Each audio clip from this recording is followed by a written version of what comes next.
Allez, Brésil maintenant. Vous savez, on a des livres qui nous donnent à chaque page l'envie de lire la page suivante. L'agent secret était au cinéma, c'est un peu un équivalent d'un patch turner. Au début, moi j'étais un peu inquiet en découvrant la durée du film, près de 3 heures, 2h40 exactement, mais je n'ai jamais senti de longueur pendant la projection. Au contraire, dès qu'on est installé, on est pris par l'histoire qui se déroule devant nous, et au moment du générique, on reste un peu sur son fauteuil, en réalisant rapidement que ça n'arrive qu'une fois ou deux par an, où on se prend une claque comme ça, dans une salle de cinéma.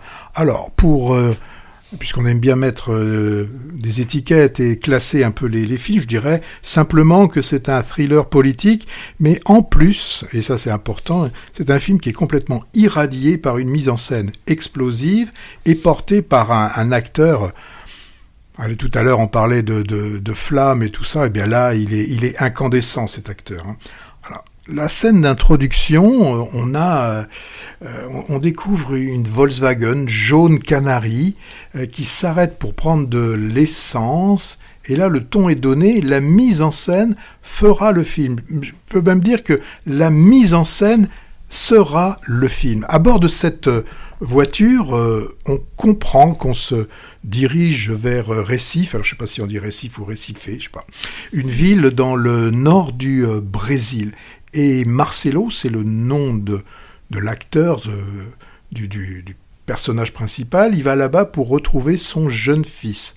On est en 1977, en pleine dictature. Voilà où se trouve l'agent secret. Alors on va avoir des coups de fil qui vont être passés sans qu'on sache exactement à qui, pourquoi. Mais ce que l'on va comprendre aisément, c'est que Marcelo est traqué. Et certainement pour des actes ou des idées qui seraient et qui doivent être contre-gouvernementales. Ça fait penser à un autre film sorti cette année, qui est celui de Paul Thomas Anderson, Une bataille après l'autre. Alors, je vous ai dit que L'agent secret est un thriller politique, mais c'est aussi une réussite dans le genre.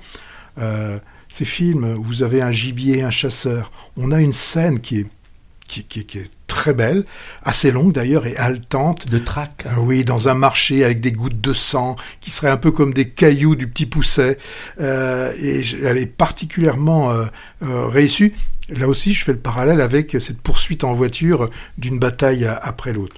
Le réalisateur, Kleber Mendonça Filho, eh bien, il continue en fait une exploration des failles de son pays, le Brésil.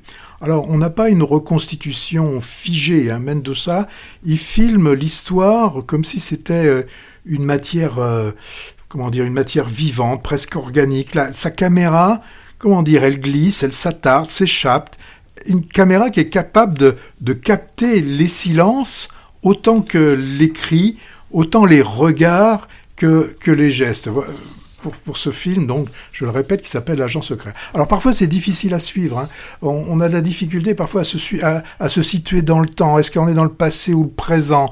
On a l'impression que le passé est présent dans le présent. C'est un peu compliqué ce que je suis en train de vous dire, mais il y a aussi, on n'est pas aidé, et c'est ça aussi qui fait l'intérêt du film, c'est qu'il y a un montage assez elliptique, assez sensoriel, et puis on sent que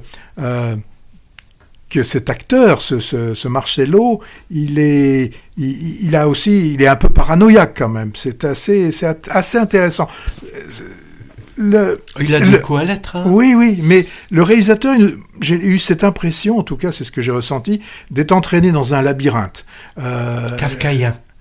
Kafkaïen, je sais pas. Ça revient dans plein de films en ce moment. Mais là, vraiment, et puis on a Wagner Moura qui a été récompensé à Cannes à juste titre.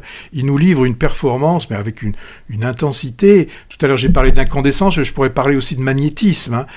Son personnage, donc, c'est un ancien professeur qui est traqué. Il est opaque et bouleversant. Dans ce film, il y a plein de choses. Il y a des ruptures de de ton. Il y a des silences. Il y a de la comédie aussi. Il y a un peu de tout, et c'est ça qui fait l'intérêt de ce film.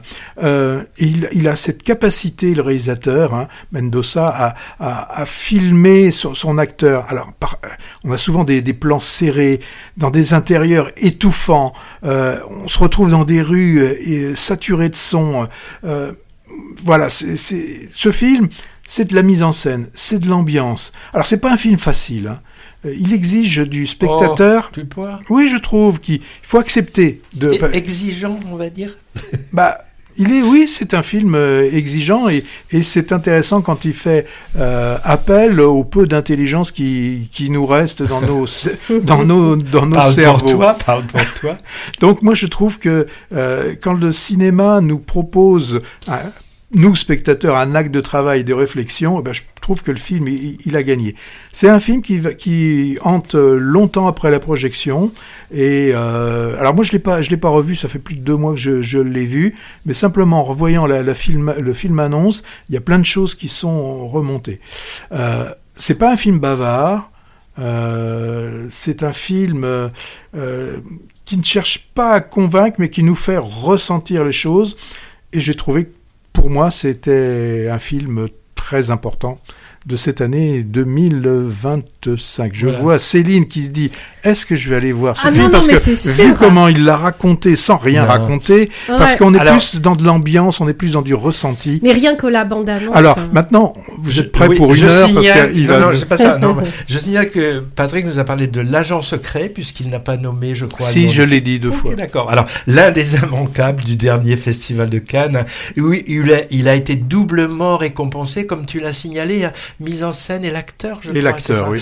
Et même quadruplement, puisqu'il a aussi reçu là-bas le prix FIPRESSI, celui de la presse internationale, et le prix AFCAE en plus. Bref, il est blindé de prix. Alors, un film politique haletant, avec des bons gros bouts de cinéma dedans. Mise en scène intelligente au service d'un récit touffu, et des scènes de suspense incroyables. Et puis, surprenantes, ces incursions dans le présent contemporain. C'est ça que j'ai trouvé vraiment... Et puis aussi, le fait qu'il laisse des parts d'ombre au personnage principal qui demeure mystérieux jusqu'au bout, cet agent secret finalement.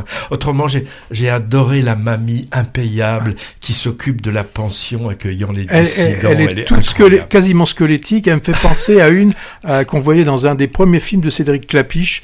Elle est toute maigrichonne, mais qu'est-ce qu'elle maintient bien, elle tient bien sa maison. Alors, je sais pas si vous le saviez, mais scoop, le réalisateur Kleber Mendoza Filho, il est très francophile. Une partie de sa famille est française, dont son épouse, qui est la productrice du film, et il a indiqué avoir écrit l'agent secret à Bordeaux, au cinéma Utopia, qu'il a accueilli quelque temps en résidence, alors qu'il était exilé fuyant le régime de Bolsonaro. En tout cas, classique instantané, qui arrive à la dernière minute de 2025, tout juste pour être outsider dans le best of movies, peut-être. On verra.